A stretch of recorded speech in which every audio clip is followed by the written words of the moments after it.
Je, na sisi tu vipofu? Swali hili ndugu zangu wapendwa lituongoze katika kujiuliza katika tafakari yetu. Katika Jumapili hii ya leo ya 4 ya Kwaresima, Jumapili ya kufurahi, tumuombe Mungu atuongoze katika tafakari yetu. Aweze kutusaidia tuweze kuona nguvu yake na anavyotuheshimisha pale ambapo tunadharauliwa, kama alivyomfanyia mtumishi wake Daudi tutakavyosikia katika somo la kwanza. Naye aweze kuwa nuru ya maisha yetu kututoa gizani kama anavyotualika Mtume Paulo katika somo la pili, lakini pia aweze kutuponya upofu wa macho yetu ya kiroho na aweze kutuponya maradhi yetu. Tuweze kuendelea kuiona nguvu yake katika changamoto na kuziona baraka zake katika nyuma ya misalaba tuliyopewa, lakini pia tuweze kuwa na nguvu kama huyu kipofu anayeponywa leo katika somo la Injili, ili tuweze kusimama katika imani, kuweze kuitetea imani yetu na kuweza kushuhudia ukuu wake katika maisha yetu, ili tunapoenda kusherehekea kipindi cha Pasaka tuweze kuwa na furaha ya kweli, furaha ambayo inatoka kwake Bwana wetu Yesu Kristo. Kwa jina la Baba na la Mwana na la Roho Mtakatifu, amina. Katika nia hizi au dhimu hizi ambazo nimezisema katika sala hii ya utangulizi, ndugu zangu wapendwa, leo ni Jumapili ya 4 ya Kwaresima, Jumapili ya furaha. Sasa tunajiuliza, kwa nini tufurahi katika kipindi hiki cha toba, katika kipindi cha Kwaresima? Mwaliko wa kwanza tunauona katika somo la kwanza ambao nitauelezea, lakini kwa haraka niseme kwa nini tuna kila sababu ya kufurahi katika kipindi hiki na wakati ni kipindi cha toba. Jumapili hii ya 4 inavyojulikana kama Letare Sunday inafananishwa sana na Jumapili ya 3 ya kipindi cha Majilio inayojulikana kama Gaudete Sunday. Jumapili zote zikibadilisha muonekano wa mavazi na muonekano na upande wa muziki. Katika upande wa muziki leo tunaalikwa na tunaruhusiwa na mama kanisa kuweza kupiga ngoma na kufurahi kama mwaliko wa wimbo wa kwanza unavyosema tufurahi hey Yerusalemu. Lakini pia mavazi yetu yanabadilika kutoka zambarau na kuwa pinki au rose. Wataalamu au wanasayansi wanaamini kwamba au tunafundishwa kuwa pinki ni zao la mchanganyo wa nyeupe na zambarau. Nyeupe ikiwa tunaitumia katika sherehe ya usiku kuu katika kanisa, na zambarau katika vipindi vya toba kama Kwaresima na Majilio na kwenye msiba. Lakini kumbe sasa hii toba na furaha zinazotuletea furaha ya kweli na nuru, hii nuru ameiongelea Mtume Paulo katika somo la pili akisemaje? Kwamba zamani ninyi mlikuwa giza, bali sasa mmekuwa nuru katika Bwana. Enendeni kama watoto wa nuru. Ndugu zangu, sasa tuone, na huyu mtoto ambaye tunapewa leo ni Daudi kama nilivyokuwa nimesema mwanzoni. Katika somo la kwanza tunaona Daudi anapakwa mafuta, lakini amepakwaje mafuta na kufanywa kuwa mfalme? Anatumwa Samueli, na Samueli anapofika kwa Yese ambao ni baba wa watoto hawa, anawaleta watoto wengine waweze kupakwa mafuta. Wa kwanza anakataliwa, wa pili, wa tatu, lakini bado Yese aamini mpaka anapokuja kuulizwa hawa ndo watoto wako pia, anasema amebaki mdogo ambaye alikuwa ategemewi kabisa. Daudi anaitwa kutoka kule mashambani katika kuchunga kondoo, anakuja na kupakwa mafuta. Kuna maneno mazuri ambayo yametumika ambayo yanaweza kutuongoza kuweza kutupatia hii furaha, ambayo kwa nini tuwe na furaha leo hii. Nitaje kwanza sababu hizi za kuwa na furaha, kwamba kipindi cha Kwaresima tunafika katika Jumapili ya leo au tunafikia nusu. Ni wakati kama wana wa Israeli walipofika katikati ya safari, wakapumzika, wakatulia, wakapata chakula, na sisi tunaitwa kufanya pause, kufanya tafakari kwamba tumesafiri hizi wiki, tumefikia wapi, tumefanya wapi, tumefanya nini, tunakwama wapi. Ni wakati wa kuweka mafuta tena kwenye magari ili kuweza kuendelea na safari. Ni wakati wa kuweka mafuta kwenye taa zetu ili ziendelee kuwaka na kuwa na nuru kama tulivyoambiwa tuweze kuifikia hii nuru vizuri. Yesu katika maneno yake leo anasema, mimi ndimi nuru ya ulimwengu, asema Bwana, yeye anifuataye atakuwa na nuru ya uzima. Kwa hiyo tuna wakati wa kuongeza mafuta tuweze kufika kule. Lakini pia tukiweka pause, ni kipindi cha kuonyeshwa tumaini, kwamba kwa nini tunafunga, kwa nini tunajitesa, kwa nini tunajinyima starehe katika kipindi hiki. sio tu kwa ajili tu ya kujitesa, hapana, ni kwa sababu ya tumaini tunaloelekea, tumaini la Pasaka, ambapo ndo kuna furaha kweli, kilele na kiini cha furaha ya Mkristo, kwamba mbali na taabu za maisha, mbali na nini, tutakutana na furaha. Mbali na kalivari za maisha, tutakutana na Tabo, mlima ambapo Yesu aligeuka sura katika Jumapili zilizopita katika kipindi cha Kwaresima. Lakini pia ni kipindi hiki ambacho cha Pasaka kwamba tumekikaribia, matumaini yetu hayatudanganyi, bali tunaenda kuionja furaha ya ufufuko, yani kifo, mateso na ufufuko wa Bwana wetu Yesu Kristo. Ndo sababu za furaha. Lakini furaha yetu sasa imejengwa katika masomo haya. Kama nilivyosema kwamba Daudi anapochaguliwa, tunaonyeshwa kitu cha kwanza, tunaishi kwenye ulimwengu ambao una dharau, ulimwengu ambao una masengenyo, ulimwengu ambao kama una kitu unadharauliwa.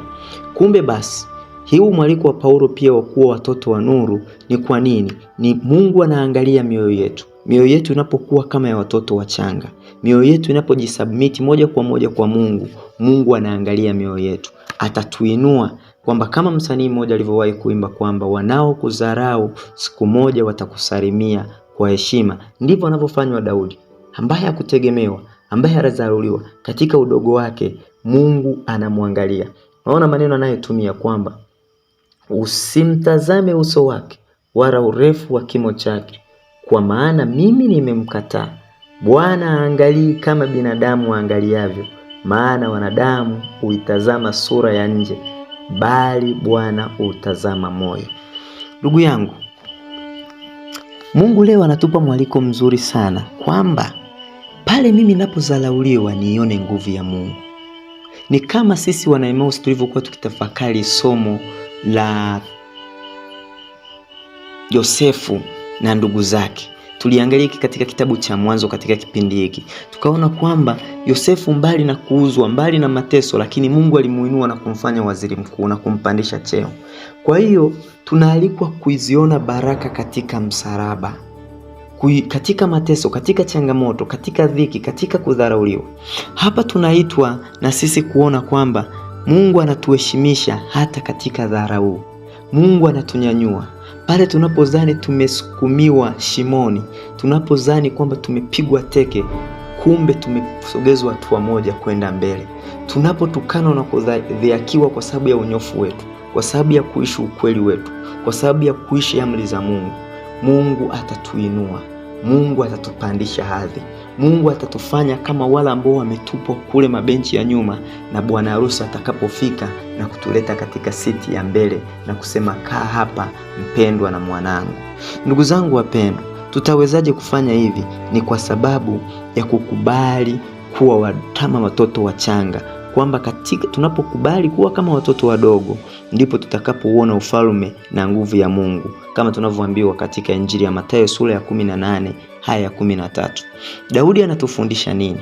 Kwamba pale ambapo tumedharauliwa na kujiona kwamba tuna ajira ya chini, tuna kazi isiyofaa, lakini kumbe tunaweza tukanyanyuka tukasema hapana, hata katika hii kazi ndio nayo namshukuru Mungu kwa sababu sala zangu hazikwenda bure.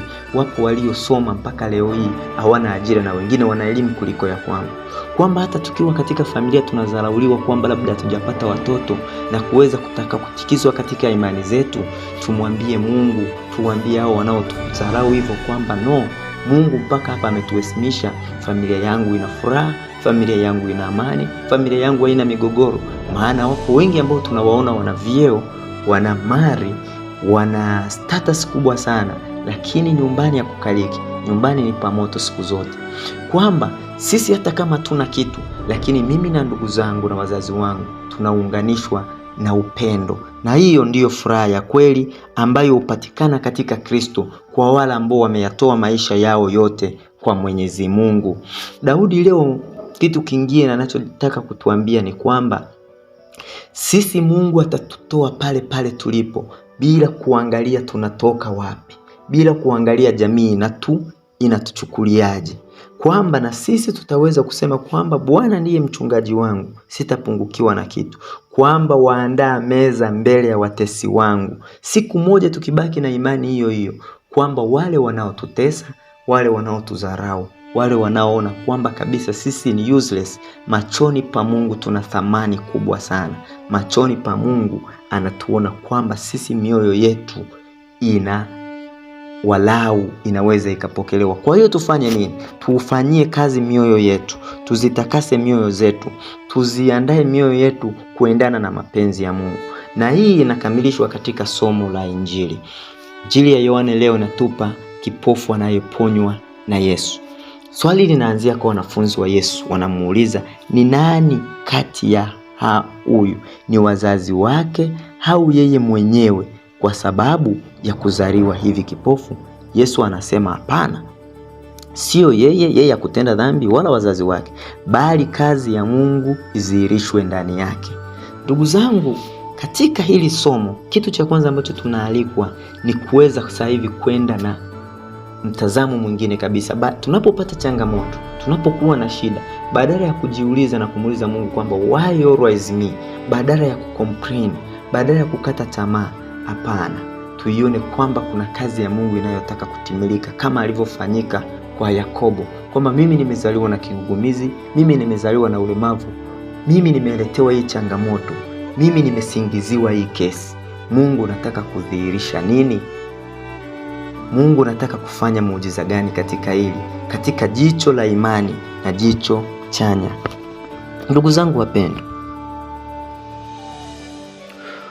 upofu waliokuwa nao Wayahudi hawa wa Farisayo ambao wanamtuhumu na kumshtaki huyu aliyoponywa na kuanza kumzungusha. Ukisoma hii Injili ina conversation nzuri sana, majibizano. Inatualika katika mambo kama matatu. Kwanza, kuangalia upofu wetu na kujikubali kwanza, ni kweli sisi tuna upofu, tuna shida, tunahitaji kutakaswa. Lakini cha pili, kuona kwamba sisi tunaweza kusimama katika imani bila kuogopa na kuweza kutetea imani yetu. Tusiogope kutengwa na watu.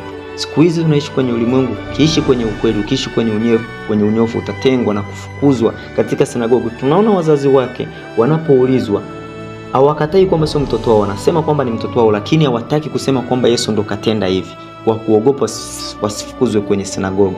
Tunasikia wanaambia kwamba muulizeni yeye ni mtu mzima, sio kwa sababu wa kumuona, bali kwa sababu ya uoga. Ndugu zangu, leo hii mimi na wewe tutajiuliza, utaweza kuonyesha furaha yako na kusimama kidete kusema kwamba kama huyu anayeponywa? Tunaona jibu analolitoa kwamba walipokuwa wanamzungusha, wanapokuwa wanamuuliza kwamba wewe amekuponyaje, huyu sio mdhambi, sio nini, yeye anasema hivi, mimi haijarishi imekuaje, haijarishi amefanyaje, mimi ninachojua kwamba mimi nilikuwa ni kipofu, sasa naona. Ndugu zangu, kuna mwaliko pia mwingine ambao tunaishi kwenye ulimwengu pia, ambapo unapokuwa na changamoto watu watatutikisa, watu wataturudisha nyuma. Tunaona mtu anaweza akakesha kwenye madhehebu mengine huko, ndo usiseme kitu ambacho sisi wenyewe tumeanza kukirithi. Unakuta unakesha kila siku, unavunja sijui laana za mababu, unavunja laana za wazee, sijui miti ya ukoo, kitu ambacho walikuwa wanakiamini hawa.